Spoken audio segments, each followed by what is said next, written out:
अब हम क्वेश्चन में जा रहे हैं जो एक और इम्पॉर्टेंट क्वेश्चन है जिसमें हमारा वर्कमैन कंपनसेशन रिजर्व का नेक्स्ट केस दिया हुआ है, जो आपको किसी भी बड़े क्वेश्चन में या छोटे क्वेश्चन के अंदर आ सकता है। अपनी स्क्रीन पर क्वेश्चन नंबर 18 रीड करें। Ashok, Bhim and Chetan, who were sharing profit in the ratio of 5:3:2, decided to share profit in the ratio of 2:3:5। पहले आपको ओल्ड रेशो दिया है, अब इन्होंने न्यू रेशो चेंज कर ली, न्यू रेशो दे दी आपको। विद इफेक्ट फ्रॉम 1 अप्रैल 2023, मतलब इन्होंने चेंज किया है जो 1 अप्रैल 2023 को किया। वर्कमैन कंपनसेशन रिजर्व एग्जिस्टेड, आपका जो वर्कमैन कंपनसेशन रिजर्व एग्जिस्टेड है वो 1,20,000 in the balance sheet as at 31 March 2023। Existed का मतलब होता है कि आपने जब चेंज किया उस दिन आपका जो उससे 1 अप्रैल को चेंज किया और उससे पहले 31 मार्च को जो एंड ऑफ ईयर था उस डेट पर बैलेंस रखा हुआ था WCR का 1,20,000।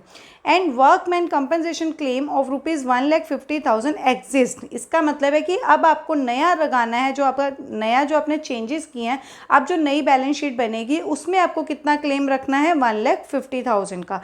पास journal entries for the accounting treatment of workman compensation reserve. अब हमें इस क्वेश्चन के अकॉर्डिंग देखो क्या करना है, हमें जर्नल एंट्री पास करनी है। हमें वर्कमैन कंपनसेशन रिजर्व एग्जिस्टेड दिया। एग्जिस्टेड का मतलब होता है कि आपका पुराना, मतलब ओल्ड। जैसे गुडविल एग्जिस्टेड होती है, तो हमें जो पुरानी चीज़ होती है ना एग्जिस्टेड, उसको हमें हमेशा ख़त्म करना होता है, डिस्ट्रीब्यूट करना होता है। और एग्जिस्ट का मतलब है कि आपको अभी नया बनाना है। आपको क्या करना है, इसको इतना आपको न्यू बनाना है। ठीक है, अब आपको क्या करना है, कोई भी केस हो WCR का, आप हमेशा ये अपनी नोटबुक्स में नोट डाउन कर लो, नोट्स बना लो। आपको कोई भी केस हो WCR मतलब वर्कमैन कंपनसेशन रिजर्व का कोई भी केस है, आपको जर्नल एंट्री पास करनी है। हर केस में वर्कमैन कंपनसेशन रिजर्व को क्या कर देना है, डेबिट कर देना है। क्या कर देना है, डेबिट कर देना है। तो हमारी एंट्री क्या हो जाएगी, देखो, workman compensation reserve account debit. पूरे से किसको डेबिट करना है, जो पुराने वाला है, एग्जिस्टेड है। क्यों, क्योंकि इसका जो बैलेंस होता है वो क्रेडिट होता है। जब हम इसको कुछ चेंज होता है हमारी फॉर्म में तो इसको हमें ख़त्म करना पड़ता है, तो हम इसको क्या कर देंगे, डेबिट कर देंगे पूरे को, 1,20,000। ये वेरी इंपॉर्टेंट केस है आपका। देखो अब 120 है, हमें नया कितना बनाना है, 1,50,000। जितना आपको नई चीज़ बनानी है, नई चीज़ जब बनानी होती है वो उसी बैलेंस में बनानी होती है जिसका जो बैलेंस होता है। वर्कमैन कंपनसेशन रिजर्व का बैलेंस क्या होता है, क्रेडिट। तो हमें नया जो बनाना है उतना हम उसको क्या कर देंगे, क्रेडिट में डाल देंगे। टू वर्कमैन कंपनसेशन क्लेम, इतना आपको क्या करना है, नया बनाना है। कितना नया बनाना है उतना आप क्रेडिट साइड में डाल दोगे। क्लियर, 1,50,000। अब देखो हमारा डेबिट और क्रेडिट इक्वल होना चाहिए। लास्ट क्वेश्चन में क्या था कि यहाँ पर ज़्यादा था, यहाँ पर कम था, मतलब नीचे जो पोर्शन होता है उतना आप पार्टनर्स को दे देते हो।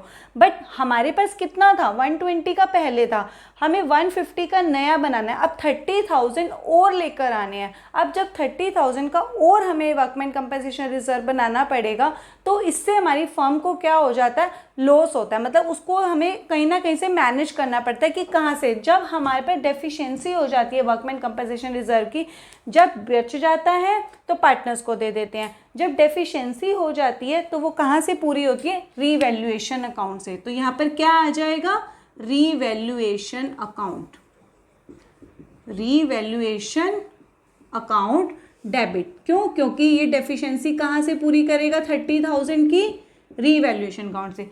सिंपल सी चीज़ है, जब आपका डेबिट में डिफरेंस बचेगा WCR का, वर्कमैन कंपनसेशन रिजर्व का जर्नल एंट्री में, तो डेबिट में रीवैल्यूएशन डालना है। और अगर क्रेडिट साइड बैलेंस बच जाता है तो वो पार्टनर्स में, ओल्ड पार्टनर्स में ओल्ड रेशो में डिस्ट्रीब्यूट हो जाता है। अब हमारा डेबिट साइड में डेफिशिएंसी थी तो हमने डेबिट साइड में डाल दिया। अब देखो हमारा इक्वल हो गया। अब हम यहाँ पर एक नरेशन लिख देते हैं, बीइंग वर्कमैन कंपनसेशन रिजर्व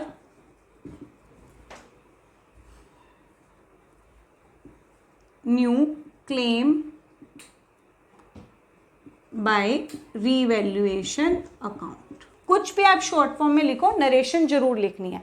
आप सिंपल चीज़, जब आपका जर्नल एंट्री में इस केस में रीवैल्यूएशन बनता है तो आपको एक एंट्री एक्स्ट्रा बनानी पड़ती है। रीवैल्यूएशन क्या हुआ, डेबिट हुआ, तो नेक्स्ट एंट्री में ये अपोजिट हो जाएगा, क्योंकि ये रीवैल्यूएशन का डेबिट में क्या होता है, लॉस हो जाता है। तो नेक्स्ट एंट्री में रीवैल्यूएशन को आप क्या कर दोगे, क्रेडिट कर देना। तो टू रीवैल्यूएशन अकाउंट, अब डेबिट में क्या हो जाएगा, पार्टनर्स को दे देंगे। रीवैल्यूएशन का ये क्या होता है, डेबिट में है, अब ये क्या होता है, लॉस हो गया रीवैल्यूएशन, क्योंकि हमें डेफिशिएंसी पूरी करनी पड़ती, तो लॉस हो, ठीक है, तो किस में जाएगा, ओल्ड पार्टनर्स में ओल्ड रेशो में। कौन सी रेशो में, ओल्ड पार्टनर्स में ओल्ड रेशो में। डेबिट है ना, नेक्स्ट एंट्री में इसको क्या कर देंगे, हम क्रेडिट कर देंगे और पार्टनर्स को डेबिट कर देंगे। पार्टनर्स कौन है, अशोक, तो Ashok capital account debit, Bhim capital account debit और चेतन कैपिटल अकाउंट डेबिट। कितना रिवैल्यूएशन का आया था, 30,000। डेबिट है ना, तो किस में डाल देंगे, क्रेडिट में।